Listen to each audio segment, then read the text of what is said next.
Curso en Armanir en línea. Infarto agudo al miocardio con elevación del segmento ST. Definición y etiología.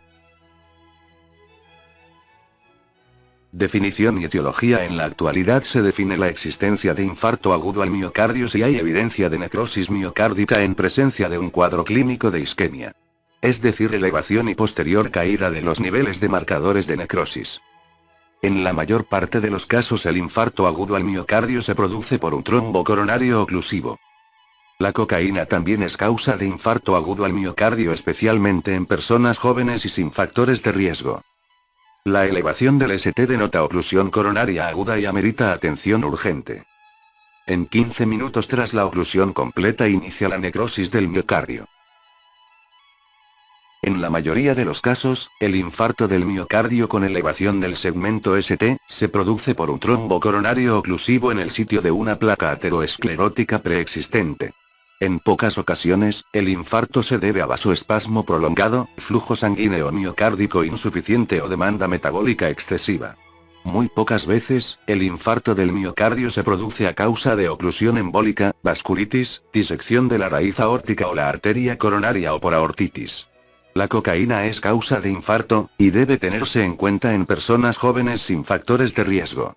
Un trastorno que puede simular un infarto con elevación de ST, es la miocardiopatía por estrés, también llamada miocardiopatía Takotsubo o síndrome de distensión apical.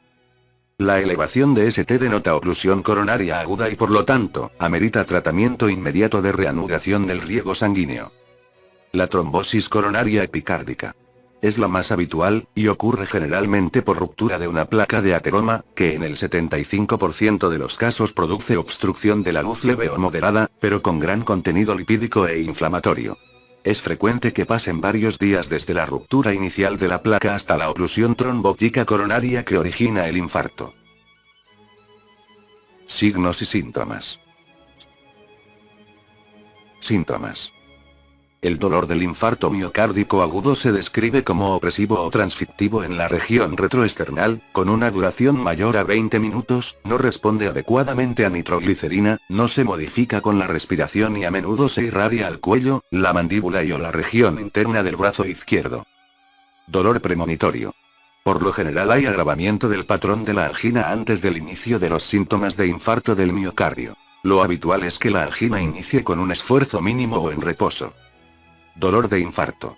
A diferencia de los episodios de angina, casi todos los infartos ocurren en reposo y las más de las veces a primeras horas de la mañana. El dolor es similar al de la angina en cuanto a la localización e irradiación, pero puede ser mucho más intenso y aumentar con rapidez o de forma ondulante hasta alcanzar una intensidad máxima en el transcurso de unos cuantos minutos o más tiempo. La nitroglicerina tiene poco efecto. Es posible incluso que los opioides no alivien el dolor. Síntomas relacionados. Los individuos pueden sufrir de manera súbita sudor frío, sentirse débiles y aprensivos y tratan de adoptar una posición cómoda. Prefieren no permanecer inmóviles. Es posible que ocurran mareo, síncope, disnea, ortopnia, tos, sibilancias, náusea y vómito o meteorismo abdominal, aislados o en cualquier combinación. Infarto indoloro. Una tercera parte de los pacientes con infarto agudo del miocardio no tiene dolor torácico. Estos enfermos buscan atención en menor proporción y sus desenlaces son sombríos. Es probable que los ancianos, las mujeres y los diabéticos se presenten sin el dolor torácico habitual. Hasta 25% de los infartos se detecta en el electrocardiograma, sin que se recuerde algún episodio agudo. Muerte súbita y arritmias tempranas. De todas las muertes por infarto del miocardio, casi la mitad ocurre antes de llegar el paciente al hospital, y se presume que la muerte se debe a fibrilación ventricular. Signos físicos. Ningún signo físico es patognomónico de infarto de miocardio, no obstante pueden aparecer hiperactividad simpática como taquicardia e hipertensión, o hiperactividad parasimpática como bradicardia e hipotensión arterial, especialmente en el infarto de localización inferior. Generalmente la presión arterial disminuye discretamente, pero puede elevarse.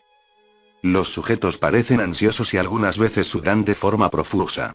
La frecuencia cardíaca puede variar de bradicardia notable, que es más frecuente en el infarto anterior, a taquicardia que resulta de un incremento de la actividad del sistema nervioso simpático, gasto cardíaco bajo o arritmias. La presión arterial puede estar alta, en especial en hipertensos con anterioridad, o baja en pacientes con choque. La insuficiencia respiratoria indica casi siempre insuficiencia cardíaca. Puede presentarse fiebre, por lo regular febrícula, después de 12 horas y persistir por varios días. Puede haber signos de disfunción ventricular, presencia de extratonos, impulso apical anormal, disminución de la intensidad de los ruidos cardíacos, desdoblamiento del segundo ruido, estertores crepitantes pulmonares. No son raros los soplos sistólico en apex relacionados con insuficiencia mitral y a menudo indican disfunción o, rara vez, ruptura de músculos papilares. De manera excepcional, hay frote pericárdico en las primeras 24 horas, pero pueden presentarse con posterioridad. La distensión venosa yugular refleja hipertensión de la aurícula derecha y el signo de Kussmaul, que es la falta de descenso de la presión en la vena yugular con la inspiración, sugieren infarto del ventrículo derecho o rotura cardíaca con taponamiento. Ruidos cardíacos suaves pueden indicar disfunción del ventrículo izquierdo.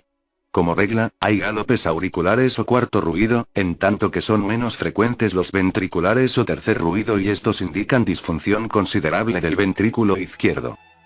En las extremidades es raro el edema. La cianosis y la temperatura fría indican gasto bajo. Deben observarse los pulsos periféricos, ya que más adelante el choque o las embolías pueden alterar el estudio. Clasificación de Killipi-Kimball. La clasificación de Killipi-Kimball hace referencia al grado de compromiso hemodinámico que tiene el paciente, se define de acuerdo a la clínica y a la exploración física del tórax, es un medio común para clasificar la insuficiencia cardíaca en personas con infarto agudo del miocardio y tiene un valor pronóstico muy importante. En la clase 1 no existen estertores ni tercer ruido cardíaco. En la clase 2 hay estertores que no desaparecen con la tos, en una tercera parte o menos de los campos pulmonares o un tercer ruido cardíaco. En la clase 3 hay estertores que no desaparecen con la tos en más de un tercio de los campos pulmonares. Y en la clase 4 sobreviene el choque cardiogénico con estertores, hipotensión y signos de disminución del gasto cardíaco. Clasificación de Forrester. La clasificación de Forrester correlaciona datos hemodinámicos y datos clínicos en los pacientes que sufren una insuficiencia cardíaca tras un infarto de miocardio. Estos datos hemodinámicos son los valores de la presión capilar pulmonar e índice cardíaco medidos por medio de un catéter de Swan-Ganz.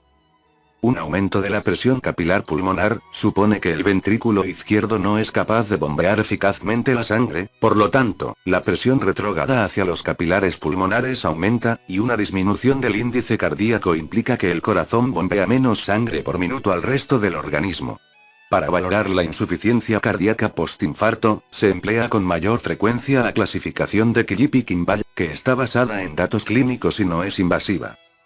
Ambas clasificaciones son equivalentes excepto en el estadio 3 y son muy importantes tanto desde el punto de vista del manejo como del pronóstico de los pacientes con infarto agudo al miocardio con insuficiencia cardíaca. Existe una correlación muy importante entre grado de disfunción y la forma en que se va a tratar al paciente, para eso nos sirven las escalas que clasifican el grado de insuficiencia cardíaca durante el infarto. En el grado 1 de la clasificación de Forrester lo importante es disminuir el consumo de oxígeno con beta bloqueadores. En el grado 2 existe congestión pulmonar por lo que se usan diuréticos de asa para aliviarla. En el grado 3 existe un índice cardíaco bajo sin congestión pulmonar y se deben de usar expansores de volumen y medicamentos inotrópicos, que mejoren el latido cardíaco. El grado 4 se presenta un índice cardíaco bajo y congestión pulmonar, manifestado como choque cardiogénico, se debe de aumentar el gasto cardíaco con aminas vasodilatadores y en caso necesario se debe de usar el balón intraórtico de contrapulsación, además de reducir la precarga con diuréticos y vasodilatadores. Catéter de Swan-Ganz. El cateterismo cardíaco derecho o cateterización de Swan-Ganz es un procedimiento médico en el que se pasa una sonda delgada hasta el lado derecho del corazón con el fin de monitorizar el paso de sangre a través del corazón y vigilar la función cardíaca en pacientes inestables. Es una herramienta invasiva muy valiosa para clasificar adecuadamente el grado de insuficiencia cardíaca y se utiliza en la clasificación de Forrester. Este catéter permite realizar medidas de las presiones en la aurícula derecha, ventrículo derecho, arteria pulmonar y la aurícula izquierda. Permite obtener la presión de enclavamiento o presión en una rama de la arteria pulmonar. Esta presión es un buen marcador de la precarga. Además, mediante este catéter se puede obtener sangre venosa mixta justo antes de oxigenarse y medir el gasto cardíaco. Pruebas complementarias. Electrocardiograma. El diagnóstico de infarto agudo al miocardio se basa en la presencia de dolor torácico de características isquémicas, elevación del segmento ST en dos o más derivaciones del electrocardiograma contiguas y la presencia de elevación de enzimas de daño miocárdico.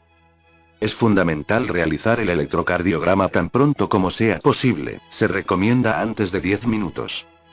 Dos o más derivaciones contiguas con elevación del segmento ST mayor a 1 milímetros. Los criterios electrocardiográfico para considerar una elevación del segmento ST son: mayor o igual a 0.2 milivoltios o 2 milímetros en hombre y 0.15 milivoltios o 1.5 milímetros en mujeres en las derivaciones V2 y V3 y o elevación de 0.1 milivoltios o 1 milímetro en las otras derivaciones del electrocardiograma. La evolución electrocardiográfica típica del IAM es la siguiente.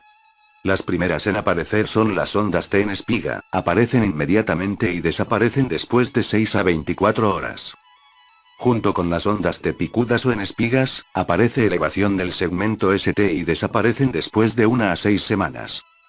Posteriormente se desarrollan ondas Q alargadas, de más de 0.04 segundos, estas ondas Q aparecen dentro del primer varios días y desaparecen en el transcurso de años o nunca. La inversión de la onda T o negativas aparecen entre las 6 a las 24 horas y desaparecen en un período de meses a años.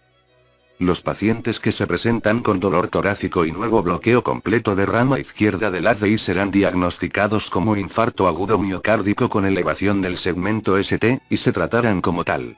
Esto no aplica para bloqueo de rama derecha, ya que de existir elevación del segmento ST en este contexto sí sería identificable.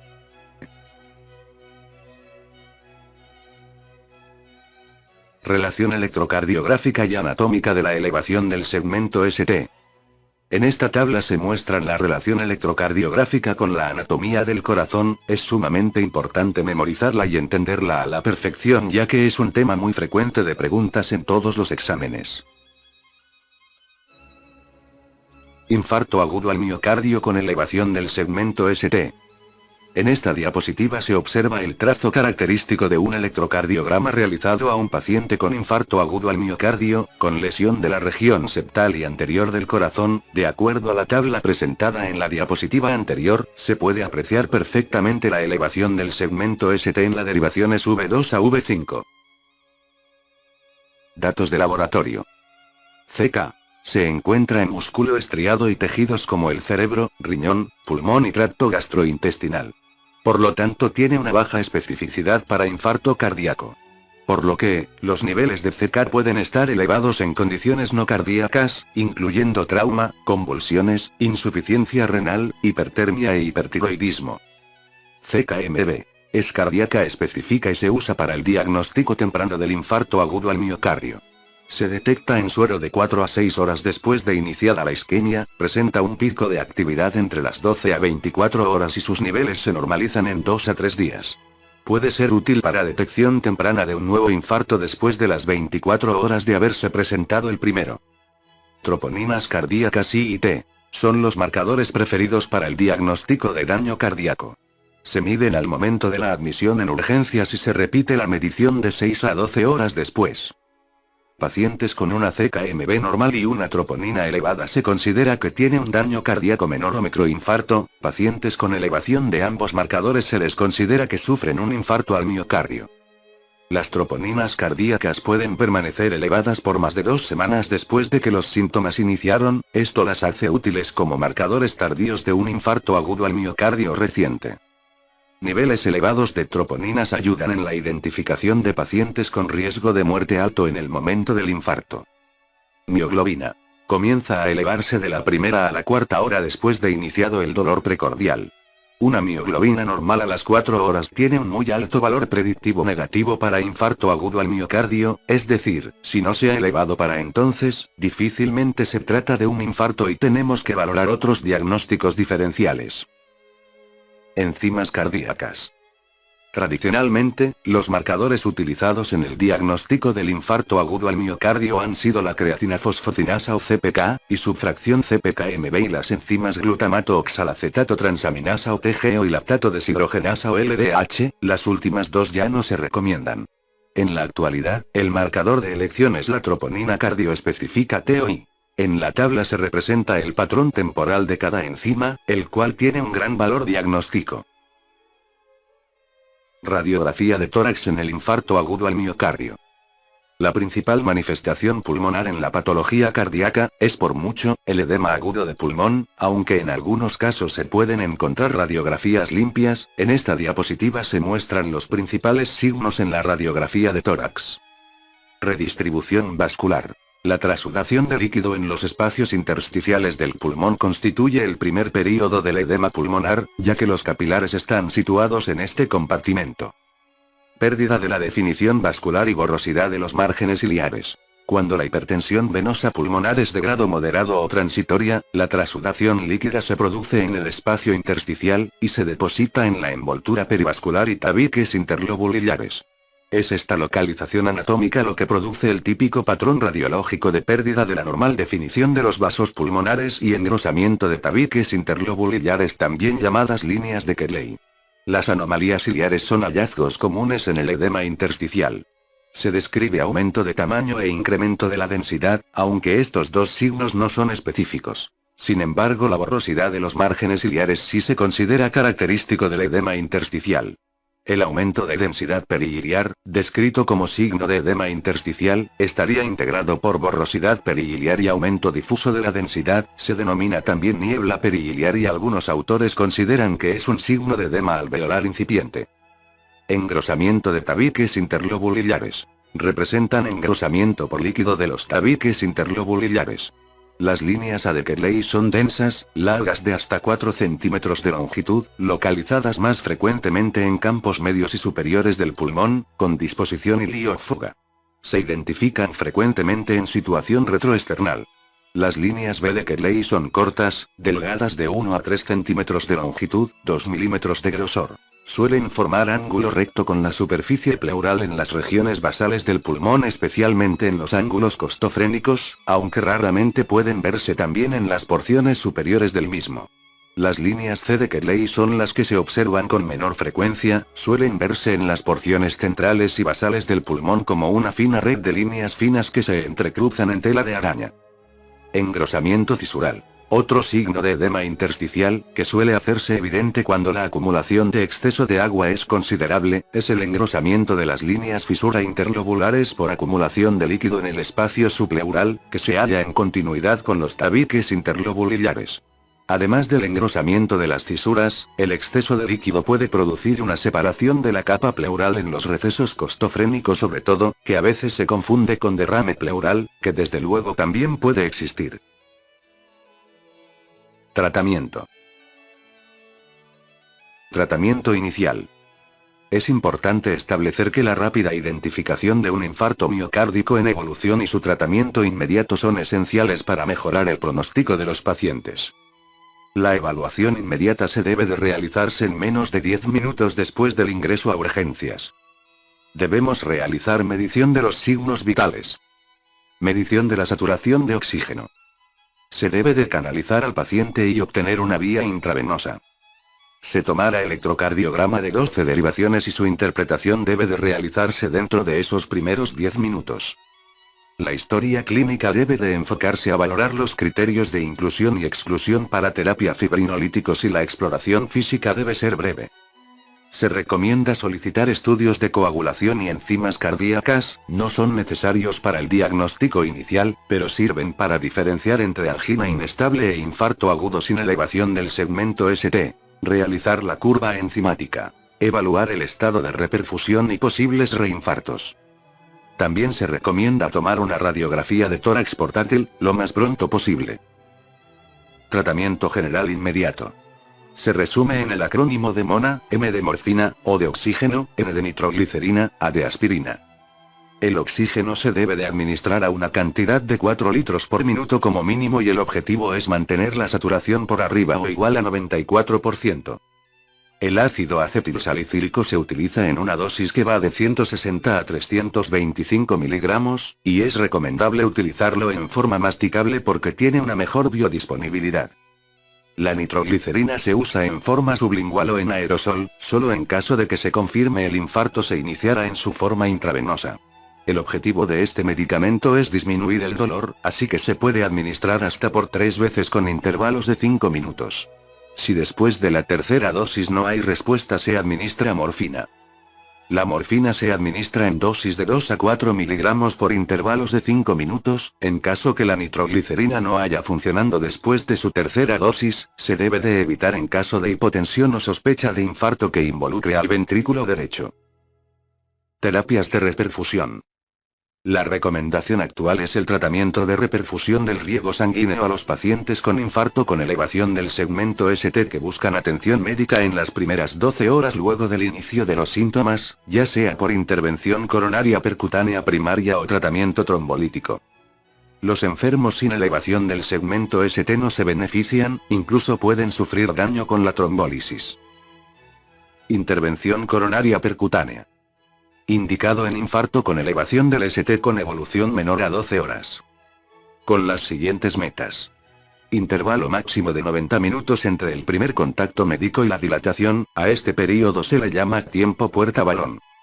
Este procedimiento ha mostrado ventajas en cierto grupo de pacientes con contraindicación para fibrinólisis, alto riesgo de sangrado, edad mayor a 75 años por riesgo alto, hemorragia intracraneal, choque cardiogénico y aquellos pacientes con manifestaciones sugerentes de infarto de alto riesgo como son taquicardia, hipotensión, congestión pulmonar.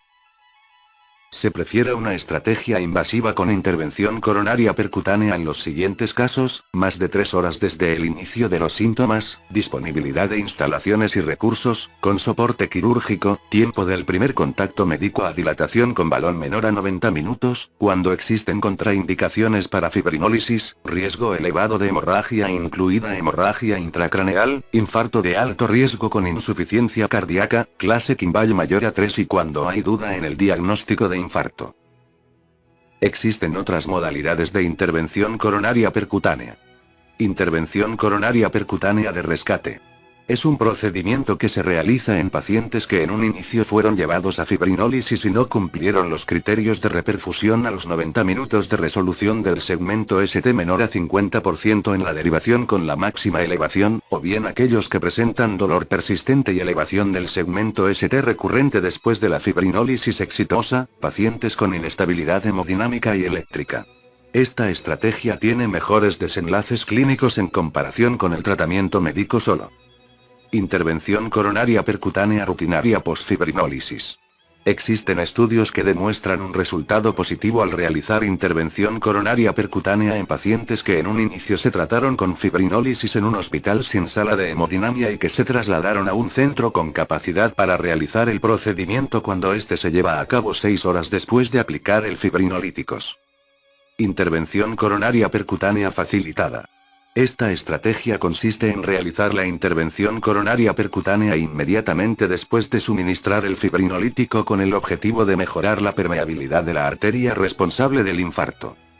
Por último, debemos de recordar que en pacientes con infarto al miocardio estable, la intervención coronaria percutánea de una arteria ocluida de 1 a 28 días después no ofrece beneficio. Agentes fibrinolíticos. Se deben de utilizar tan pronto como sea posible después del inicio de síntomas. Reducen estancia hospitalaria y mortalidad de 1 a 5 años. Se indica dentro de las primeras 12 horas desde el inicio de los síntomas. Mayor beneficio si se administran dentro de las primeras 3 horas de inicio de los síntomas. Los fibrinolíticos debe administrarse dentro de los primeros 30 minutos de contacto médico, a esto se le llama tiempo puerta-aguja. Se usan preferentemente si hay falta de disponibilidad de sala de hemodinamia para intervención coronaria percutánea.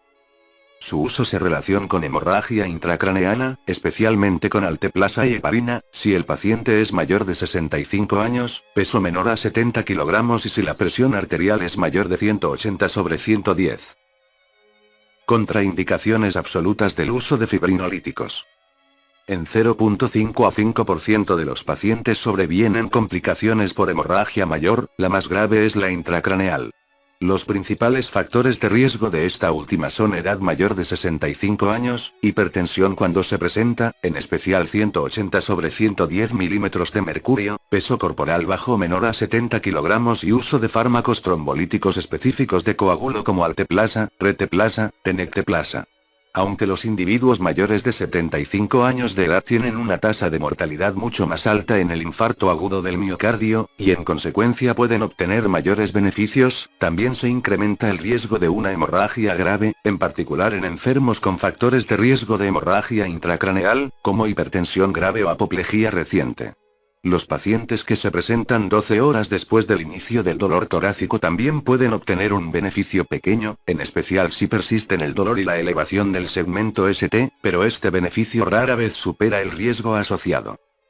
Las contraindicaciones del tratamiento trombolítico incluyen apoplejía hemorrágica previa, otras apoplejías o episodios cerebrales en el transcurso de un año, neoplasia intracraneal conocida, traumatismo craneoencefálico incluso uno menor, hemorragia interna activa sin incluir la menstruación o sospecha de disección aórtica y traumatismo craneofacial severo los últimos 3 meses previos.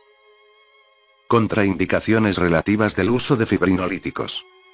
Las contraindicaciones relativas son: presión arterial mayor a 180/110 milímetros de mercurio en el momento de la presentación, otra anomalía intracerebral no indicada antes como contraindicación, diátesis hemorrágica conocida, traumatismo incluido traumatismo craneoencefálico menor en el transcurso de 2 a 4 semanas, operación mayor durante las 3 semanas anteriores, reanimación cardiopulmonar prolongada mayor a 10 minutos o traumática, hemorragia interna reciente en el transcurso de 2 a 4 semanas, punciones vasculares no compresibles, retinopatía diabética activa, embarazo, enfermedad ulcerosa péptica activa, antecedente de hipertensión grave, prescripción actual de anticoagulantes con un índice internacional normalizado INR mayor de 2.0 a 3.0 y en el caso de usar la streptocinasa haber presentado reacción alérgica previa o exposición a streptocinasa o anistreptasa en el lapso de 2 años, el embarazo, la úlcera péptica activa y el uso actual de anticoagulantes.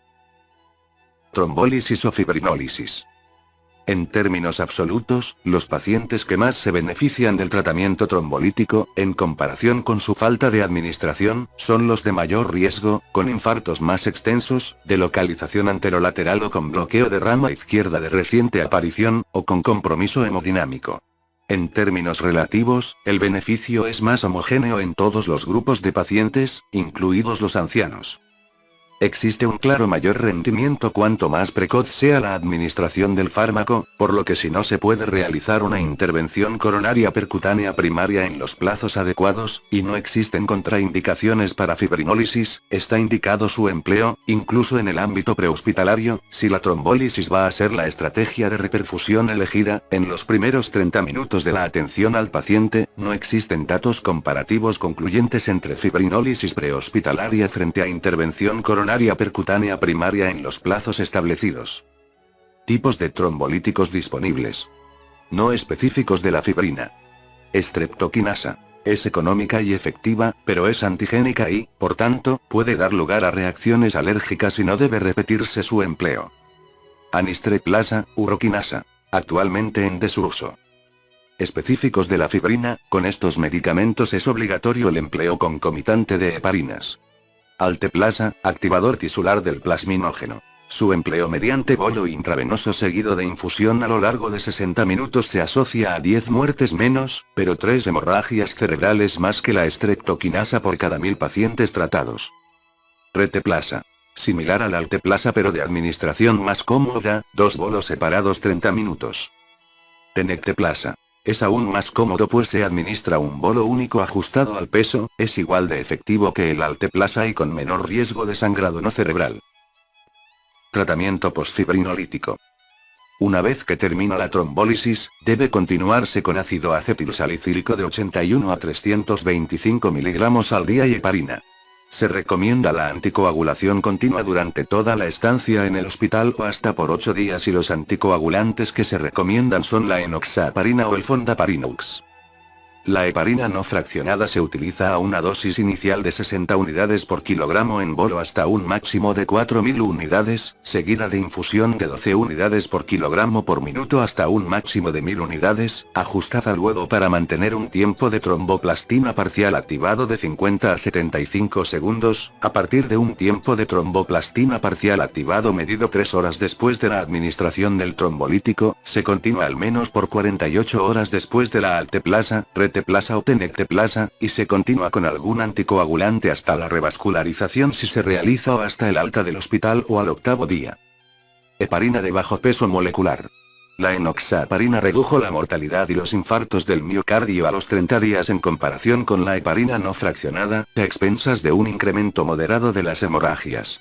En pacientes menores 75 años se administró enoxaparina en un bolo intravenoso de 30 miligramos y 1 miligramo por kilogramo cada 12 horas. En enfermos de 75 años de edad y mayores se suministró sin bolo y en dosis de 0.75 miligramos por kilogramo por vía intravenosa cada 12 horas. Esto parecía atenuar el riesgo de hemorragia intracraneal en los ancianos que habían recibido una dosis completa de enoxaparina. Otra opción antitrombótica es el fondaparinux, en dosis de 2.5 miligramos subcutáneos una sola vez al día. En el caso de todos los pacientes de infarto agudo del miocardio tratados de manera intensiva con antitrombóticos, es recomendable utilizar inhibidores de bomba de protones o antiácidos o un antagonista H2, con fin profiláctico, aunque algunos inhibidores de bombas de protones como el omeprazol disminuyen el efecto del clopidogrel. El ácido acetilsalicílico se debe administrar a todos los pacientes diariamente a menos que haya contraindicaciones para su uso. Complicaciones posinfarto. Complicaciones. Luego de un infarto del miocardio pueden surgir diversas complicaciones, incluso cuando se inicia el tratamiento a la brevedad. Las más importantes son las siguientes. Isquemia posinfarto. En estudios clínicos de trombólisis, la isquemia recurrió casi en una tercera parte de los pacientes. Arritmias. Son frecuentes las alteraciones del ritmo y la conducción. Bradicardia sinusal. Es más frecuente en infartos inferiores o puede precipitarse por fármacos. A menudo son suficientes la observación o la supresión del fármaco agresor. Cuando se acompaña de signos de gasto cardíaco bajo, puede ser eficaz la atropina. Taquiarritmias supraventriculares. A menudo hay taquicardia sinusal y puede reflejar un incremento de la estimulación adrenérgica o alteración hemodinámica por hipovolemia o falla de la bomba. En esta última está contraindicado el bloqueo beta. Son comunes los latidos supraventriculares prematuros y pueden anteceder a la fibrilación auricular. Es necesario corregir las anomalías electrolíticas y la hipoxia y suspender los medicamentos causales, en especial la aminofilina. Debe controlarse con rapidez la fibrilación auricular o convertirse a ritmo sinusal arritmias ventriculares.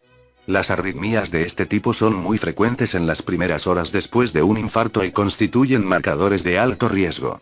Los latidos prematuros ventriculares pudieran ser fenómenos premonitorios de taquicardia o fibrilación ventricular, pero, en términos generales, no deben ser tratados en caso de no haber taquicardia ventricular frecuente o sostenida. Alteraciones de la conducción. En el curso del infarto agudo del miocardio pueden ocurrir todos los grados de bloqueo auriculoventricular. Es más frecuente el bloqueo a nivel del nódulo auriculoventricular que el infranodal y sucede en cerca de 20% de los infartos del miocardio inferior. El más común es el bloqueo de primer grado y no requiere tratamiento. El bloqueo de segundo grado es casi siempre el Movitz tipo 1, con frecuencia es transitorio y solo debe tratarse si se acompaña de una frecuencia cardíaca lo bastante lenta para inducir síntomas. Hasta en 5% de los infartos agudos inferiores se reconoce el bloqueo auriculoventricular completo, por lo general precedido de bloqueo Movitz 1 de segundo grado y se resuelve de modo espontáneo, aunque es posible que persista durante horas a varias semanas. Disfunción del miocardio. La gravedad de la disfunción miocárdica es proporcional a la extensión de la necrosis del miocardio, pero se exacerba por disfunción preexistente e isquemia en curso. Los pacientes con presión arterial normal, sin signos de insuficiencia cardíaca y diuresis normal, tienen un buen pronóstico. En enfermos con hipotensión o pruebas de insuficiencia cardíaca más que leve debe practicarse un cateterismo de hemicardio derecho a la cabecera y medirse de manera continua la presión arterial. Tales mediciones permiten la valoración exacta del estado del volumen y podrían facilitar las decisiones sobre la reanimación con volumen, el uso selectivo de fármacos presores e inotrópicos y el apoyo mecánico. Insuficiencia aguda del ventrículo izquierdo. La disnea, los estertores difusos y la hipoxemia arterial casi siempre indican insuficiencia del ventrículo izquierdo. Las medidas generales consisten en la administración de oxígeno complementario para incrementar la saturación arterial a más de 95% y en la elevación del tronco. El tratamiento inicial incluye diuréticos a menos que exista un infarto del ventrículo derecho. Hipotensión y estado choque.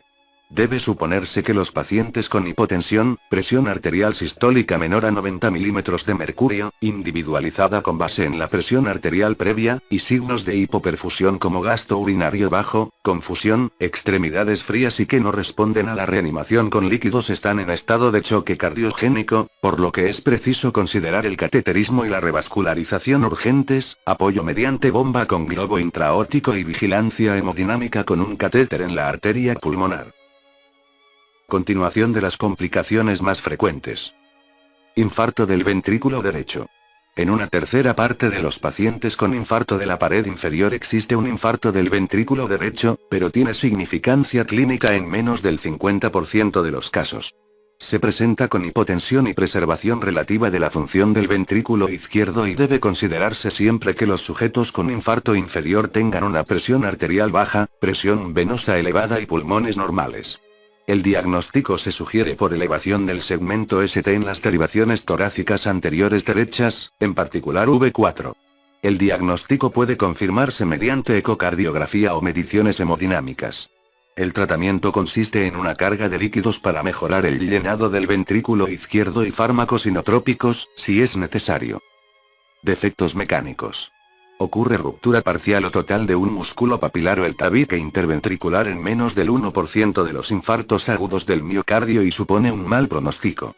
Tales complicaciones se presentan en infartos anteriores e inferiores, la mayor parte de las veces 3 a 7 días después del episodio agudo.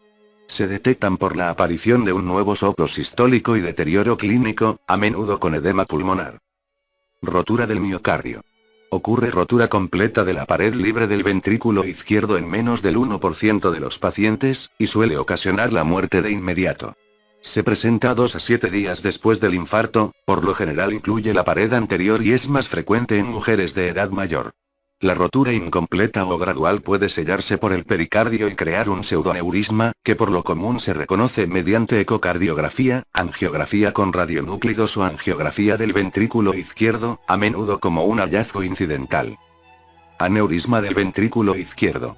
En 10 a 20% de los individuos que sobreviven a un infarto agudo se forma un aneurisma en el ventrículo izquierdo, un área de cicatrización muy bien delimitada que se abulta de manera paradójica durante la sístole. Por lo regular es consecutivo a infartos anteriores con onda Q. Los aneurismas se reconocen por elevación persistente del segmento ST, después de 4 a 8 semanas, y es posible demostrar un cuello amplio del ventrículo izquierdo mediante ecocardiografía, gammagrafía o angiografía de contraste. Rara vez se rompen. Pericarditis. En casi 50% de los infartos se afecta el pericardio, pero la pericarditis carece casi siempre de importancia clínica. Hasta 20% de los enfermos con infartos y onda Q presenta frote pericárdico audible si se examina en forma repetida. Hay dolor pericárdico en la misma proporción después de 2 a 7 días y se reconoce porque varía con la respiración y la posición, mejora en la sedente. Muchas veces no se requiere tratamiento, pero el ácido acetilsalicílico, en una dosis de 650 miligramos cada 4 a 6 horas alivia el dolor. La indometacina y los corticoesteroides pueden alterar la cicatrización del infarto y predisponer a la rotura del miocardio, por tanto, deben evitarse en el período inmediato posterior a un infarto del miocardio. Asimismo, debe utilizarse con cautela la anticoagulación, porque puede ocurrir pericarditis hemorrágica. Trombo mural. Son comunes los trombos murales en infartos anteriores grandes, pero no en los que se encuentran en otro sitio. En 2% de los pacientes con infarto conocido ocurren émbolos arteriales, por lo regular en el transcurso de 6 semanas. La anticoagulación con heparina seguida de tratamiento con warfarina por corto tiempo, 3 meses, evita casi todos los émbolos y debe considerarse en todos los individuos con infartos anteriores grandes. Los trombos murales pueden detectarse por medio de ecocardiografía, pero no se debe depender de estos procedimientos para identificar la necesidad de anticoagulación. Fármacos de uso más común. Fármacos. Fármacos de antiagregación plaquetaria. El ácido acetilsalicílico reduce la tasa de reinfarto y mejora la supervivencia en los pacientes con infarto agudo de miocardio. Debe administrarse lo antes posible y mantenerse de por vida. En la actualidad, como se ha comentado en el tratamiento inicial, está indicado asociar en todos los pacientes clopidogrel, si bien la dosis inicial varía según el contexto, de 300 a 600 miligramos en la angioplastia primaria, 300 miligramos en la fibrinólisis en menores de 75 años, o 75 miligramos en la fibrinólisis en ancianos, o pacientes que no se someten a terapia de reperfusión urgente. No existe un acuerdo claro de la duración del tratamiento, pero se suelen recomendar 12 meses con 75 miligramos al día. Anticoagulación. Si se optó por intervención coronaria primaria, el paciente debe recibir heparina no fraccionada en bolo intravenoso, monitorizando el tiempo de coagulación activado para mantenerlo en torno a 250 segundos. Una alternativa es la ribaligudina. No se recomiendan heparinas de bajo peso molecular ni fondaparinux. Suelen suspenderse al terminar el procedimiento. Si se optó por fibrinólisis con fármacos específicos de la fibrina, se recomienda emplear enoxaparina o heparina no fraccionada para prevenir la reoclusión de la arteria durante 24 a 48 horas. Con streptokinasa la evidencia a favor de emplear anticoagulación es menor, aunque en general se recomienda, siendo válidos fondaparinux, enoxaparina o heparina no fraccionada. La ribaligudina no se recomienda en la fibrinólisis. Si no se realizó terapia de reperfusión, se emplea fondaparinux, enoxaparina o heparina no fraccionada durante varios días. Cuando se dé el alta al paciente se mantendrá la anticoagulación oral únicamente si hay indicación por otro motivo como embolia pulmonar, trombosis venosa, trombo intraventricular, fibrilación auricular, prótesis valvular mecánica, etc. Beta bloqueadores. Disminuyen el tamaño del infarto, el riesgo de reinfarto, el de fibrilación ventricular primaria y el de rotura cardíaca. La administración temprana sistemática por vía intravenosa no aporta beneficio significativo debido a que incrementa el riesgo de shock cardiogénico, así que, actualmente se recomienda su empleo una vez estabilizado el paciente por vía oral. Se debe mantener el beta bloqueante de por vida, independientemente de la fracción de eyección, pues su empleo mejora el pronóstico a largo plazo. Calcio antagonistas. No deben emplearse en la fase aguda del infarto. Tras la estabilización, en pacientes sin disfunción sistólica que no toleran los beta bloqueantes por hiperreactividad bronquial puede estar indicado, especialmente, el diltiazem. Inhibidores de la enzima convertidora de angiotensina. Deben emplearse desde el primer día, previenen el remodelado adverso ventricular, en todos los pacientes con riesgo elevado, con beneficio en la supervivencia a corto plazo. Deberán mantenerse de por vida. Si no se toleran, bien debido a tos o angioedema, los ARA2 son la alternativa. Nitratos. Su empleo sistemático no supone un beneficio pronóstico, por lo que se utilizan a criterio clínico solo para el tratamiento del edema pulmonar sin hipotensión o la hipertensión en la fase aguda, o para la angina en la fase crónica. No deben emplearse en el infarto de ventrículo derecho. Diuréticos. No han demostrado modificar el pronóstico, por lo que únicamente se emplean para el alivio de la congestión en casos de insuficiencia cardíaca, generalmente diuréticos de asa intravenosos. Están contraindicados en el infarto de ventrículo derecho. Antagonistas de la aldosterona. La eplerenona está indicada, pues se asocia a beneficio en la supervivencia tras un infarto con disfunción sistólica, FEBI menor a 40%, e insuficiencia cardíaca o diabetes, siempre que la creatinina sea inferior a 2.5 mg por mililitro y menor de 2 en mujeres y la potasemia inferior a 5 miliequivalentes por litro. Se vigilará periódicamente la función renal y el potasio. Estatinas. Se deben emplear lo antes posible en todos los pacientes, independientemente de la concentración de colesterol plasmático, con un objetivo de LDL inferior a 100 mg por mililitro. En caso de intolerancia, especialmente si el HDL es menor de 40 mg por mililitro o los triglicéridos son superiores a 150 mg por mililitro, se recomienda emplear fibratos o suplementos de ácidos grasos omega 3. Antiarrítmicos. No se recomienda su uso rutinario a excepción de los B-bloqueantes, pues empleados de forma preventiva, algunos como la lidocaína en fase aguda o flecainida en fase crónica, han demostrado aumentar la mortalidad. Tratamiento posterior a la fase aguda del infarto. Seguimiento posinfarto. Evaluación de la función ventricular en reposo.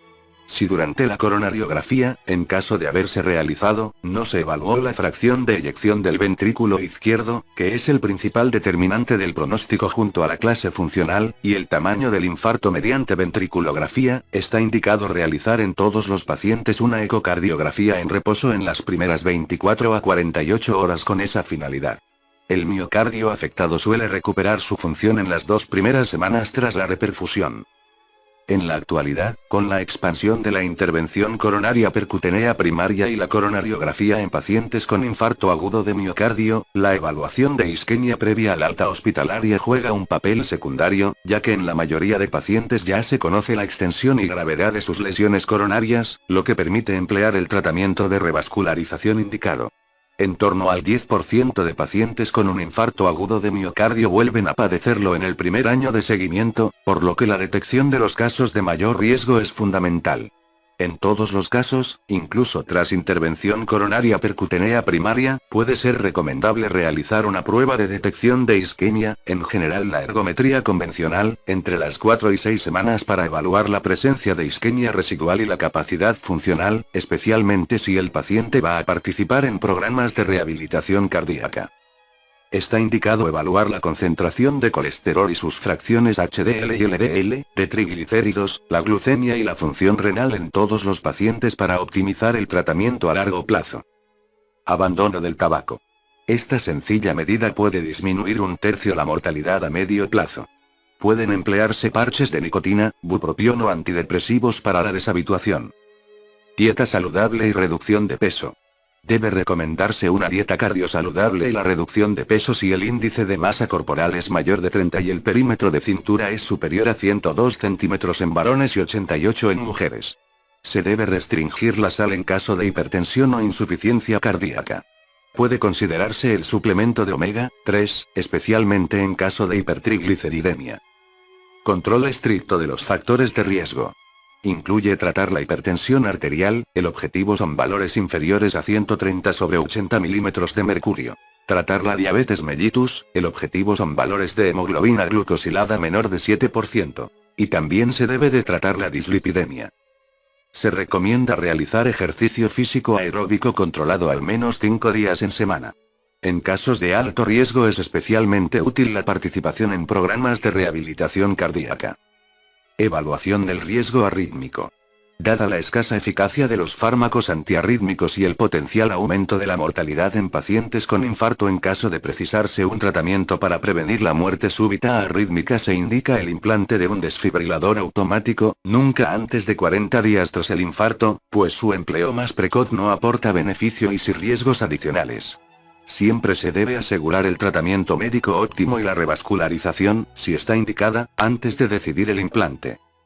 Los principales determinantes de riesgo son la fracción de eyección del ventrículo izquierdo y la clase funcional, así como la presencia de taquicardias ventriculares no sostenidas e inducibilidad de taquicardia ventricular sostenida en el estudio electrofisiológico. Conviene esperar a la resolución del miocardio afectado para la estimación de la fracción de eyección residual. Fin de la presentación.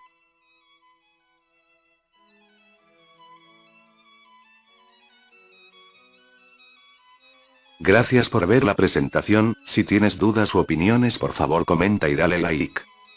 Para más presentaciones suscríbete al canal.